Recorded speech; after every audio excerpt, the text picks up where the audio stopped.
After being reborn, I changed my college preference. Ethan often stayed on campus during weekends, so I locked myself in my room, studying tirelessly.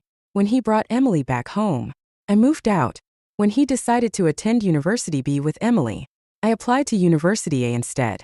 In my previous life, before the college entrance exams, Ethan, knowing full well that I hadn't stolen anything, still accused me of being a thief. He did it just to ensure that he and Emily could be together cleanly and honestly. Fine, let them be together. But clean and honest? Did they even deserve such words? Nobody knew I had been reborn. Staring at my mock exam scores, I was on the verge of breaking down. In my past life, just before the college entrance exams, I was falsely accused of stealing Emily's watch. The accusation shattered my mental state, leading to my worst performance ever during the exams and a result far below my usual capability. The first thing I did after being reborn was to change my college preference to University A. My teacher was shocked and asked, "Didn't you always say you wanted to go to the same university as Ethan? Does he know about this?" Hearing Ethan's name, an image of his tall and protective figure flashed through my mind. Everyone always said I was unworthy of him. His family was wealthy, he was good-looking, and he was a model student in the eyes of the teachers. Meanwhile, I was just the daughter of his father's old comrade in arms, someone his family had supported out of loyalty. I smiled faintly and replied, "I don't think that way anymore.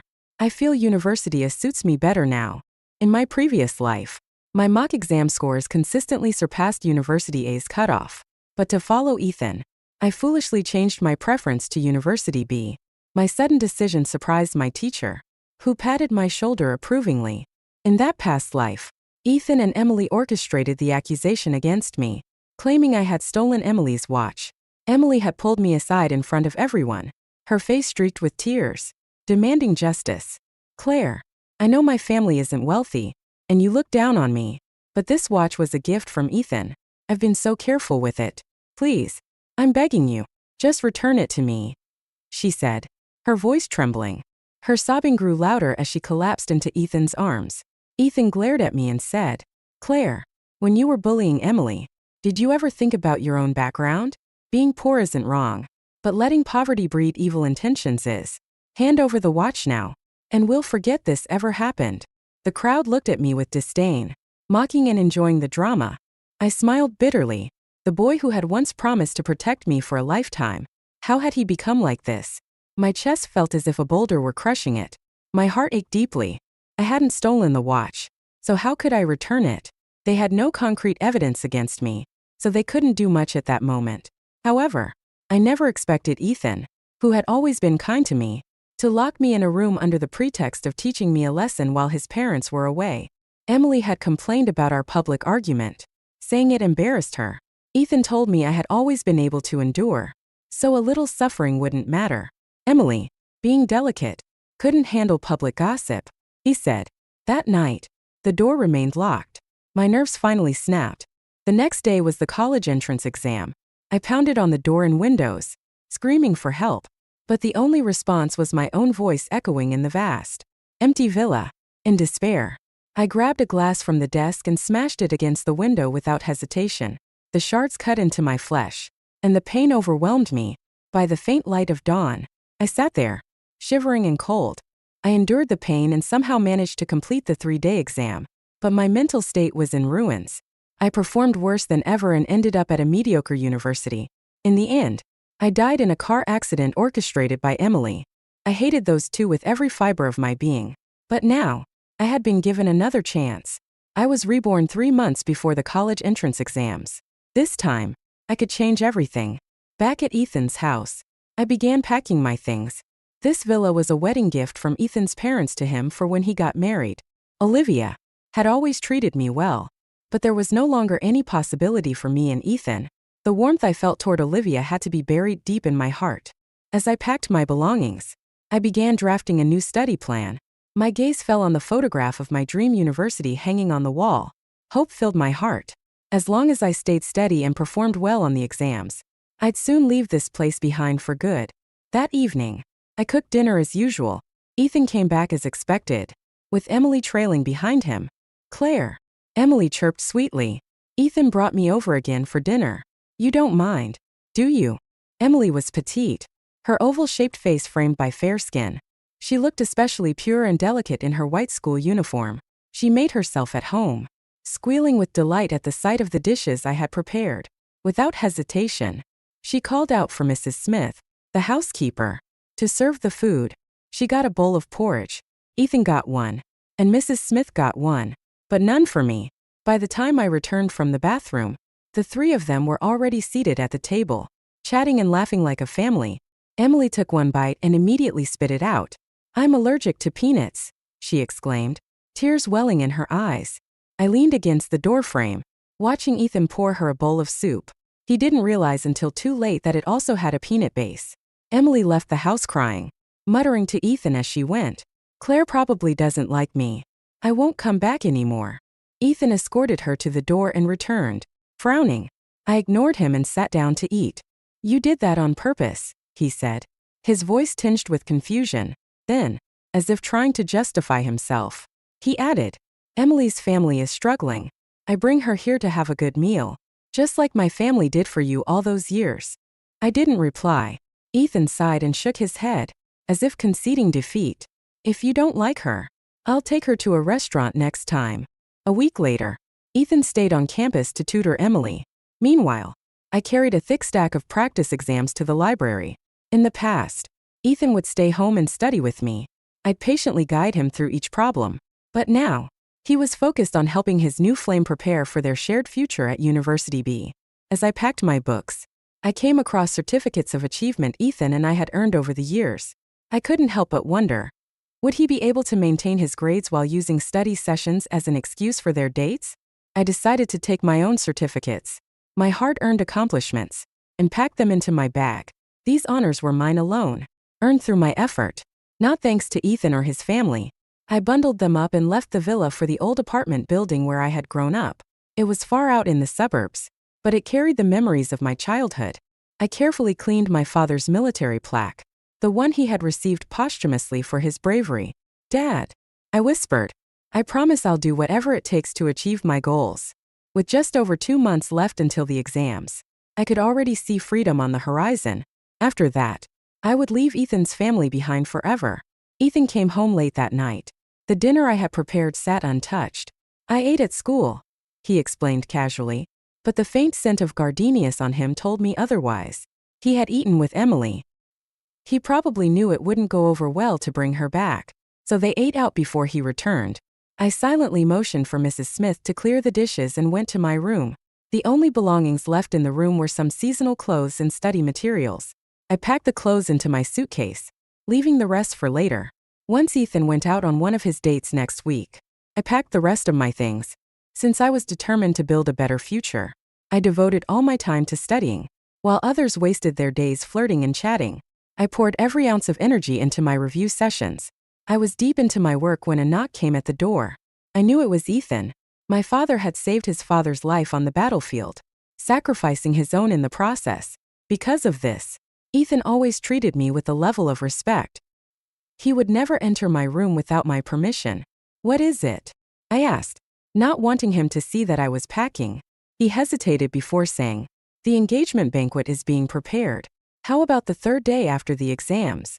In my previous life, our engagement had been arranged according to the wishes of our parents, set to take place right after the college entrance exams.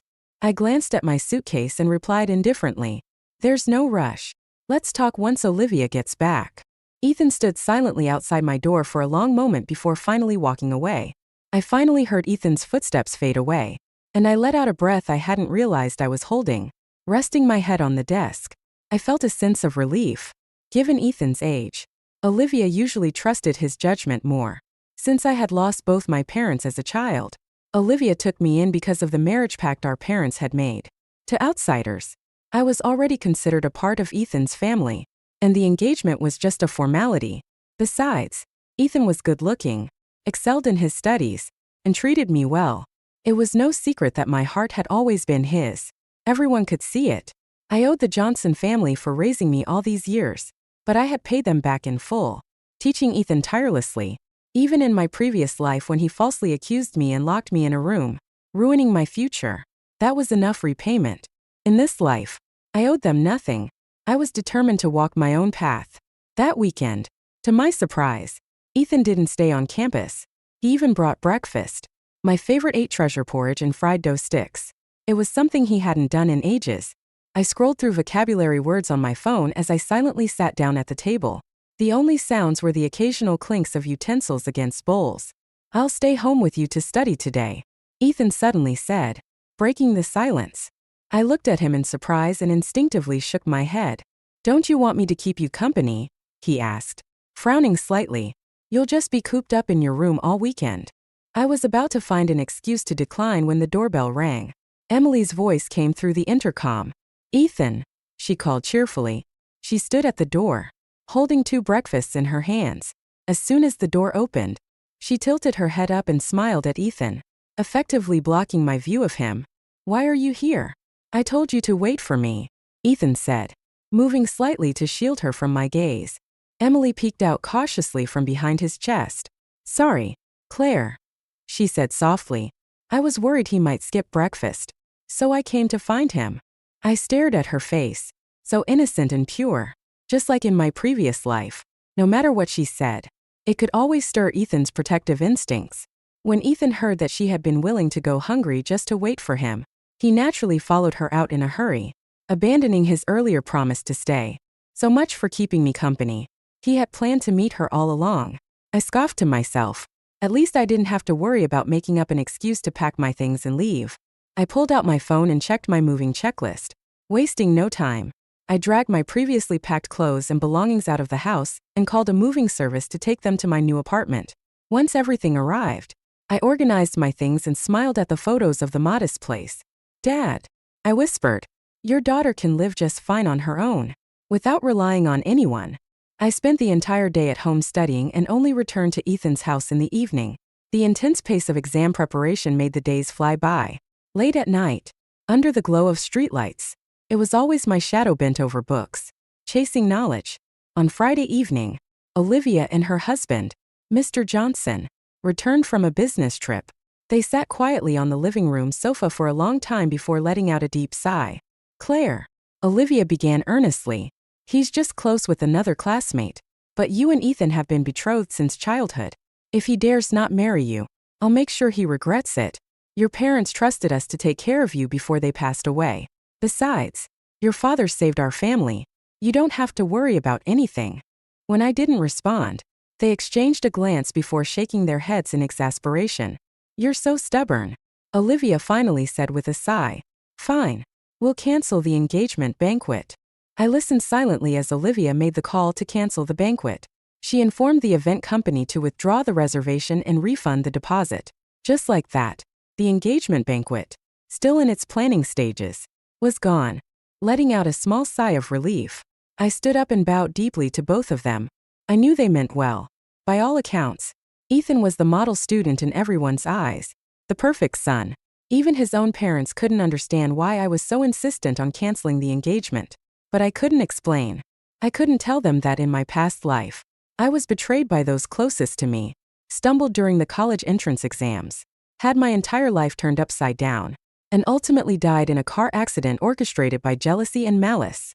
After the engagement was canceled, Olivia and Mr. Johnson told me I would always be their daughter, even without the formal arrangement.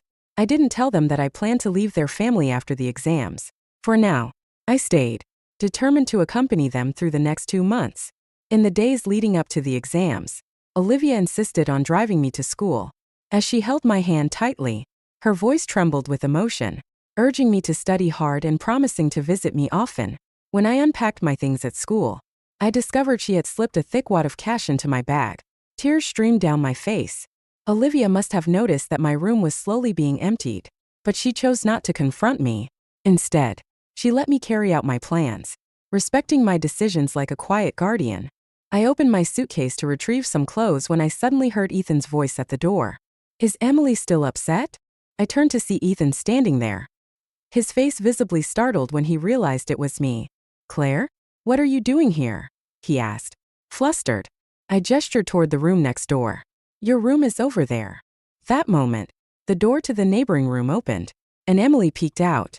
She offered me an awkward smile before retreating back inside. I looked at Ethan, Guilt was written all over his face. After a moment of hesitation, he said, Emily's home situation isn't great, and she lives far from the school. With the exams coming up, I thought it'd be easier for her to stay here since our place is close to campus. I hadn't expected things to progress to the point where they were sharing a roof, and apparently a bed. Ethan seemed to sense my silence. After a pause, he added, Right. Why don't you move your stuff into my room? You can stay there for now. I'll take the floor. As he spoke, he opened the door to his room and looked inside. By the way, what happened to all the books in your room? You used to have so many. I picked up one of my textbooks and pursed my lips. Well, this villa was his. After all, it didn't matter to me where I stayed as long as I wasn't treated as a guest. I've already finished those books. They weren't useful anymore. So I got rid of some of them. I said casually. Ethan frowned. Even if the exams are only 2 days away, you might need those books later. Why would you sell them? I didn't respond, seeing my silence. He added, What about the engagement? What did my parents say? He placed the book back on the desk, and I replied evenly. They said the timing wasn't right. We'll talk about it later. This was the excuse I had agreed upon with Olivia and Mr. Johnson to delay the engagement. Once I moved all my belongings out and settled back into my new home, I planned to have a proper conversation with him about it. Ethan seemed satisfied with the explanation and didn't question it further. He nodded lightly and muttered, All right. If that's the case, then. He stepped out, saying he'd handle moving some things and that I didn't need to worry about it. I looked at the room's nearly empty bookshelves. Only a few martial arts novels we had read together remained. For a moment, I considered returning them to Ethan, but my thoughts were interrupted by the sound of laughter outside. Ethan's voice was deep and calm, Emily's playful and coquettish, and Mrs. Smith's kind and cheerful. The three of them seemed so at ease, as if nothing had changed. I sat back down silently. Sharing a room with Ethan was already inappropriate, even if the engagement hadn't been cancelled. But with the college entrance exams just 2 days away, leaving now would only cause unnecessary drama. Ethan would surely make a fuss. I decided to wait until bedtime to quietly set up a spot for myself on the living room couch. After studying all day, I wanted to sleep early. However, Emily, full of energy, was lounging in the living room in a camisole nightgown, pulling Ethan aside to help her with her questions. Ethan glanced at me briefly before coaxing her upstairs, yet their laughter and conversation carried through the walls, as if intentionally loud enough for me to hear. Feeling suffocated, I stepped outside for some fresh air. Claire, why are you out here in the middle of the night? Aren't the exams soon? You'll catch a cold, called the neighbor from her window, her concern genuine. The house was stifling. I replied with a small smile. The neighbor, whose husband worked in real estate, had a comfortable life. She often brought me little souvenirs from her trips abroad, treating me kindly. She leaned over the balcony, her tone exasperated. That Ethan, I swear, he seemed so devoted. But look at him now, bringing some other girl into the house right before your big exams. And you, why don't you put him in his place? You're too nice. The two of you are practically engaged. But you're letting this slide? If you let him get away with it now, he'll think he can walk all over you in the future. She continued her tirade, but I only half listened. Apparently, Ethan had told everyone that I had suggested bringing Emily home because of her poor family circumstances and long commute, claiming I wanted to help her focus on studying. I laughed to myself, bitterly. Clearly, Ethan was just trying to save face, using me as a shield to fend off criticism. But since I was planning to leave soon, I didn't want to waste energy on meaningless arguments. I nodded politely and said nothing. The next morning, I left for school early. The neighbor saw me off, urging me again to talk some sense into Ethan. I just smiled and waved goodbye. When I arrived at the classroom, there weren't many students yet. I took out my notebook of mistakes and reviewed a few questions. But then, I noticed something that didn't belong to me.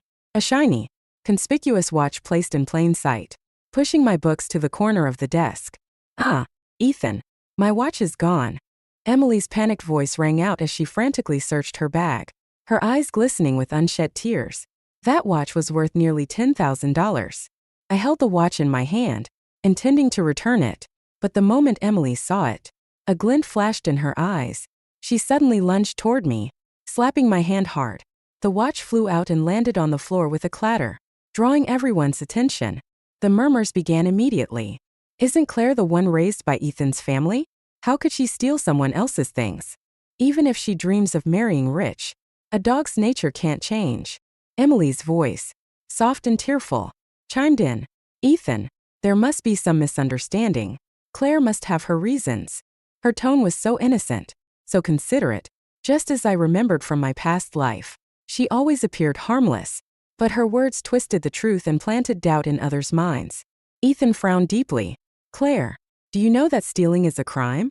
You could go to jail for this. Emily's friends quickly chimed in. Emily, why are you defending her? Someone like that probably has their eyes on more than just your watch. And to pull this right before the exams, she must be trying to mess with you on purpose. Another student added with disdain. She's just jealous that Emily and Ethan are close. But that doesn't excuse breaking the law. She could ruin her entire future. More voices joined in. You never really know people, do you? We should just call the police. I stood silently amidst the accusations, the chaos swirling around me, feeling the all too familiar sting of betrayal. I picked up the shattered glass-covered watch and said, Sure, call the police. After all, the only person who really knows how this watch ended up in my drawer is the one responsible. Barefoot doesn't fear wearing shoes, I thought. Sure enough, Emily's face turned pale as she clung tightly to Ethan's sleeve. No. Don't call the police, she stammered. That wouldn't be good for Claire. She's about to take her exams too. Her friends, however, weren't so kind. Emily, you're too soft-hearted. One of them said. People like her will just take advantage of your kindness. Soft-hearted. I let out a bitter laugh, then suddenly raised my hand and slapped Emily across the face. The sharp sound echoed in the room, leaving her stunned and speechless. Pathetic, aren't you? Emily, do you really not know what you've done? Do you need me to air out all your dirty deeds for you to feel satisfied? Ethan, seeing her cheek rapidly swell, immediately pulled her into his arms. Claire, what's wrong with you? Have you lost your mind? Lost my mind? I laughed bitterly. That's Rich. She's the one accusing me of theft right before the most important exam of my life. You want the truth? Check the security cameras. They'll tell you everything. A few students, who had remained neutral, began to speak up. Yeah, let's just check the cameras. That'll clear everything up. Ethan's expression darkened, but he muttered, Claire, there's no need to deny it. I can pay for the watch. I took a step back and sneered. You think I did it? Ethan, you've known me for years.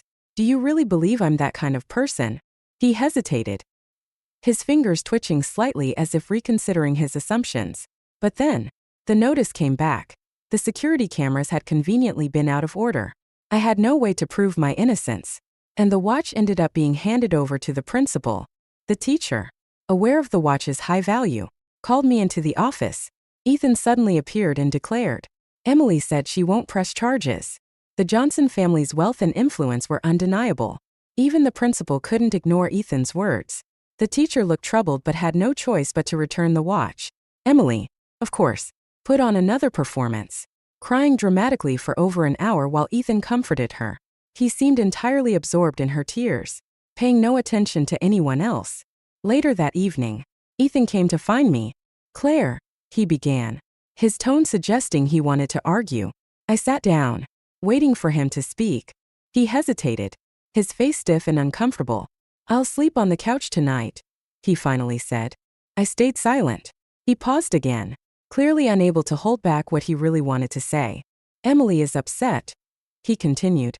She cried all afternoon. Couldn't you have just let her be? It's only a couple of days until the exams. Do you really have to be so petty? I let out a cold laugh, which seemed to catch him off guard. He probably expected me to get angry, maybe even start defending myself. Instead, my calmness seemed to annoy him more. Fine, I said, smiling faintly. Whatever you say. This unexpected response made him falter. For a moment, he seemed unsettled, as if something was slipping out of his control. In my past life, I had trailed after Ethan like a shadow, laughing only when he laughed, afraid to cry if he was displeased. Looking back, I felt like a fool. In this life, I knew better. I would keep my distance. Ethan clearly hadn't expected my easy agreement. His expression flickered with a hint of panic, as if he could sense that something was slipping away but couldn't grasp it. The next day, I returned to my old apartment a day earlier than planned. I took all my personal documents with me, just in case. That night, I sat at my desk, reviewing my mistake book. Halfway through, I heard a knock at the door. Thinking it was my neighbor, I opened it without much thought. Standing there was Ethan, wearing only a t-shirt. His face pale and his hair disheveled, as if he'd been exposed to the cold night wind. My first thought was that Ethan still wasn't willing to let me go. The neighborhood was quiet, with only the occasional cry of a stray cat echoing in the darkness. Ethan stared at me intently, his eyes drilling into mine as if he were searching for answers or trying to break through my resolve. "Come home with me," Ethan said, his voice unusually soft. I looked at him calmly and replied, "This is my home." He reached out, trying to grab my hand, but I took a step back to avoid him. "Claire, don't be mad. Please, just come home with me," he said.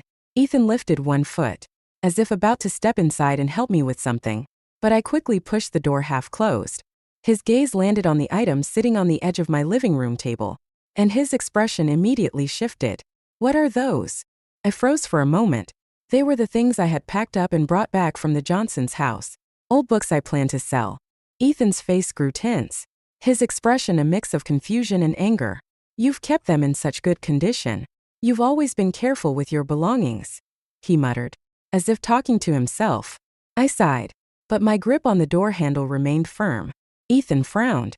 "You're still upset. Emily was in a hurry and misunderstood you, but she really loves that watch. She's always respected you, and she cares about you. She even urged me to come find you today. But you're always so." He trailed off when he noticed the way I was looking at him, distant, as if he were a stranger. His mouth moved as if to say more, but the words never came out. I laughed dryly. "Respect? Respect is not getting cozy with someone else when you know your engagement is coming up. Respect is not letting her sleep in your bed while you're still with someone else." Ethan's face cracked, his expression wavering between disbelief and defensiveness. "What cozy? I just feel sorry for her. Her family situation isn't good, so I'm just helping her out a bit more." "Helping her?" I scoffed. "Does helping include sharing a bed? When did giving every girl you feel sorry for a home become your life's mission?" His face turned pale, his composure visibly shaken. "Claire, you're angry right now. Let's calm down. Tomorrow, the driver will come to pick you up," he said hastily before turning and stumbling out of the apartment. I watched him leave, listening to his hurried, uneven footsteps fading down the stairs. Smiling faintly, I closed the door. It's funny how extreme anger can make you laugh. How could I have been so blind in my past life, chasing after someone so alien to me? Determined to avoid a repeat of my past, I focused all my energy on studying, staying at home and keeping to myself. Ethan didn't try to find me again. One evening, as I was reviewing mistake explanations, I heard a faint rustling outside my door. Curious, I turned the handle to check, but the clinking sound of a chain suddenly echoed. I realized I'd been locked in with an iron chain. I couldn't believe Emily had the audacity to pull such a stunt, even in a different setting. Without hesitation, I picked up my phone. The next morning, our class gathered outside, preparing to enter the exam hall. Emily was smiling brightly, her mood unusually cheerful. "Don't worry, Claire won't be late," she said with a smug confidence. Ethan, standing beside her, gently patted her head. "Good luck on your exams." Emily, looking into her doe-like eyes, his expression softened. But then, he seemed to recall the cold, detached look I had given him the other day. A trace of unease flickered across his face, an emotion he couldn't quite shake off. As the teacher ushered the students into the exam hall, my absence became apparent. Emily's smile widened, her heart bubbling with joy like an open can of soda. She could already imagine I wouldn't show up. Joy bubbled up within Emily as she beamed with satisfaction. After the final exam, reporters caught up with Jason He, the perennial runner-up in the grade rankings. For an interview, the host asked, "You're the first student we've interviewed. Was this exam difficult for you?" Jason smiled confidently at the camera. "It was manageable." Emily, who was walking behind him, chimed in with a sweet smile. "Jason, this time you'll finally be first in the grade rankings." Jason's expression darkened, his usual politeness cracking. "Don't set me up for failure, Emily," he said sharply, his tone making her flinch. Emily scrambled to explain. But Claire didn't even show up for the exams. If you're not first, then who else could be? Jason didn't bother responding to her. From the day the exams began, I hadn't stepped foot back into the Johnsons' home. The next time I saw Ethan was just before the celebration banquet. Emily, clinging to Ethan's arm with a radiant smile, walked in with him. The moment Ethan saw me, he instinctively shook her hand off. Though his mood seemed off, he quickly recovered and smiled at me. Claire, it's okay if the exams didn't go well. You can always repeat the year. My cousin runs a fantastic preparatory class. The resources are excellent. I can recommend you join. With your previous performance, you'd surely get into University B next year, and even be our junior. I pressed my lips together lightly and said, such a great opportunity. Why not save it for yourself? Emily's friends immediately jumped in, bristling with indignation. Claire, don't be so ungrateful. Emily's just thinking about what's best for you. Plenty of people take an extra year to study and improve. Don't throw away your future just because of your pride. Their fake sincerity was so blatant it was laughable. Jason happened to walk in at that moment and overheard their remarks. With a disdainful glance, he said, Emily, you and your pack of dogs are barking nonsense again? On the day of the exams, you were cursing someone to fail. Now you're shamelessly suggesting a top student retake the year? Your audacity is incredible. Want me to give you an award for it? Emily's face turned pale. She glanced at Ethan, clearly hoping for support. Ethan frowned, seemingly displeased with Jason's mocking tone, and took a step closer to me. Even if you didn't take the exam, just come home, Ethan said. Even if you don't go to college, my family can still take care of you. And that's when I understood. No matter how outrageous Emily was, Ethan would always justify it. To him, her actions were excused by her difficult upbringing, and others were expected to accommodate her. Something inside me snapped. Without warning, I slapped Ethan across the face. The sharp sound silenced everyone. Emily froze mid-cry, the tears in her eyes vanishing in shock as she stepped protectively in front of Ethan. Why did you hit him? Are you crazy? She shouted, raising her hand to slap me in return. Before her hand could land, Jason grabbed her wrist and shoved her hard, causing her to stumble into Ethan's arms. I've seen enough. A little discipline won't hurt, Jason said coldly, his smile more like a sneer as he looked at the two of them like they were a ridiculous spectacle. Ethan's expression darkened as he walked over to me, grabbing my wrist tightly. You're coming with me today. We need to settle this once and for all.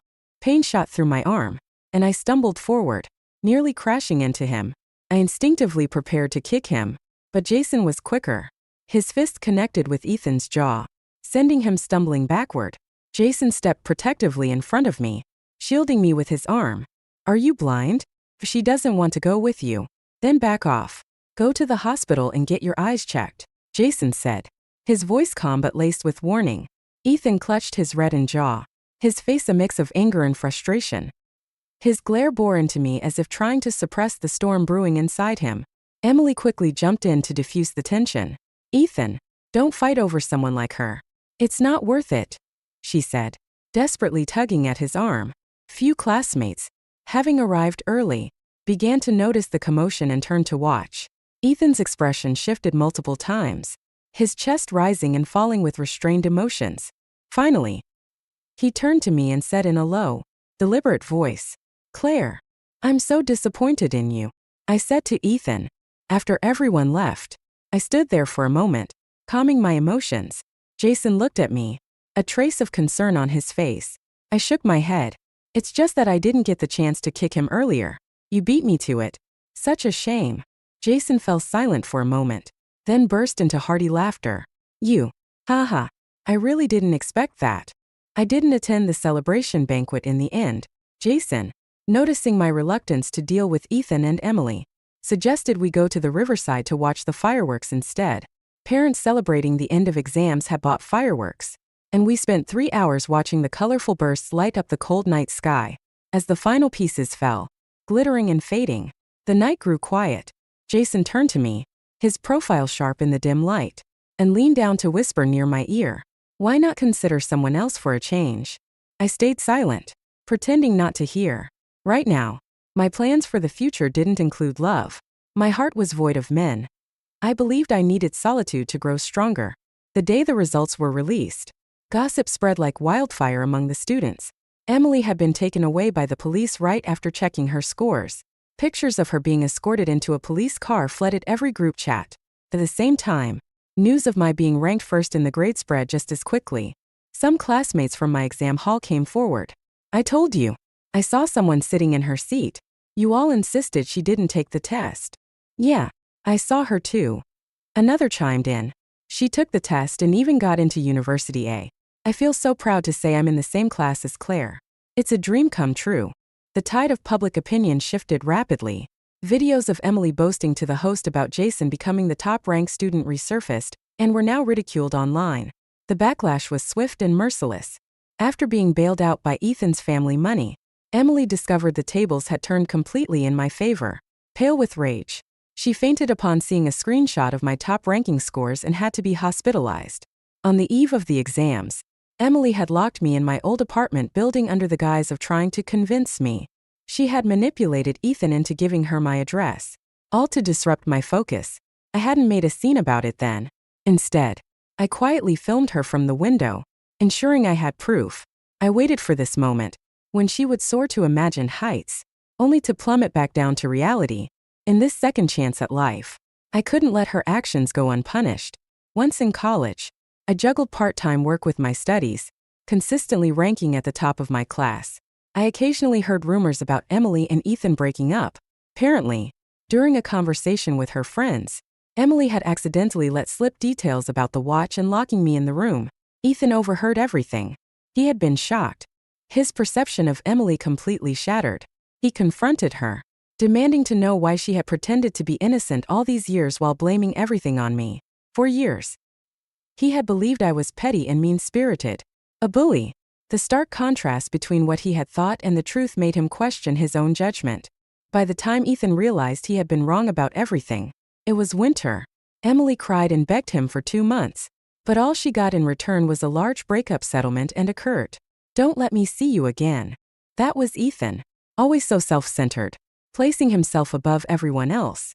Meanwhile, Jason, who had also gotten into University A, kept subtly making his presence known. He'd sit beside me in class, join me for meals, or wait outside my classroom after exams. Today, there were fireworks near the river 5 kilometers from campus. Jason had invited me, and I agreed. It was time to address the dynamic between us and give our relationship some clarity as the year ended. I wore my winter coat and buried my face in a thick beige scarf. At the campus gate, I unexpectedly saw Ethan. His face was pale from the cold, and he looked haggard, as if he'd been waiting for a long time. The moment he recognized me, he rushed over and pulled me into a tight embrace. I struggled, pounding on his chest, but he didn't let go. He held the back of my head, his voice urgent as he said, "Claire, I know you're angry at me," Ethan said, his voice heavy with regret. "But I'm actually glad, because it means you still care." I didn't answer. Instead, I lifted my knee and drove it straight into his stomach, pushing him away. "Go home, Ethan. Stop acting crazy." Just as I finished speaking, Jason arrived, catching sight of the scene. Without hesitation, he shoved Ethan aside and instinctively stood protectively in front of me. "Haven't you had enough of haunting her like a ghost?"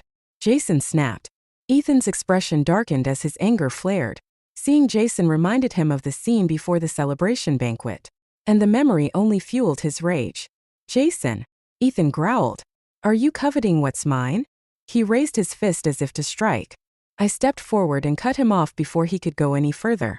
"Ethan, we have nothing to do with each other anymore." Hearing me call his name, Ethan froze, his aggressive posture faltering. "Claire," he murmured, his voice breaking. "I was wrong. If I had known you were going to call off the engagement, I never would have let you leave. I would have stayed by your side. I misunderstood you. I realize that now. Let's start over. Please." I let out a cold laugh. "No, Ethan. Jason. Let's go." Without hesitation, I reached for Jason's hand, and he responded by gripping mine tightly. Ethan stood there, stunned, as we walked away, his figure growing smaller in the distance. Left alone in the biting wind, he watched us, his face filled with disbelief. By the bridge, the cold wind swirled around us as vibrant colors from the fireworks danced across Jason's sharp profile. After a long silence, He finally spoke. Claire, does this mean what I think it means? I couldn't help but laugh softly. I had been waiting for him to ask that. Opening my mouth to respond, I was interrupted as Jason gently placed his warm hand over my lips. Sure, let me speak first, he said, his voice low and tender. His star-like eyes locked onto mine as he began. Claire, for 3 years, you've always been ahead of me, whether in rankings, in the dining hall, or even in my thoughts. I've watched you eat, study, and tackle exams with that serious focus of yours. First, I thought it was admiration, but then I realized I'm a hopeless romantic. And I'm hopelessly in love with you. He looked up at the sky, his nose slightly red from the cold. As he continued, I used to stand back, watching you cry, smile, and hurt, all for Ethan. It made me feel like a terrible person, lurking on the sidelines, hoping for a chance that seemed impossible. Then Emily showed up, and for the first time, I felt like I could breathe again. He smiled wryly. I could tell you this story 100 times if you'd let me. I know you're scared of love. Scared it'll distract you from your goals. You always say your heart has no place for men because you need your strength to wield your sword. Jason took a deep breath. His hand clenched at his side. Well, how about this? I'll wield the sword for you. Will you let me? I stared at him, caught off guard. Could it really be this simple? Slowly, I took off my warm gloves, placing my hand in his. Then the job is yours, I said, smiling. Boyfriend. His previously composed face lit up with vivid emotion. Claire, Claire, Claire, he repeated, his voice full of joy. My girlfriend.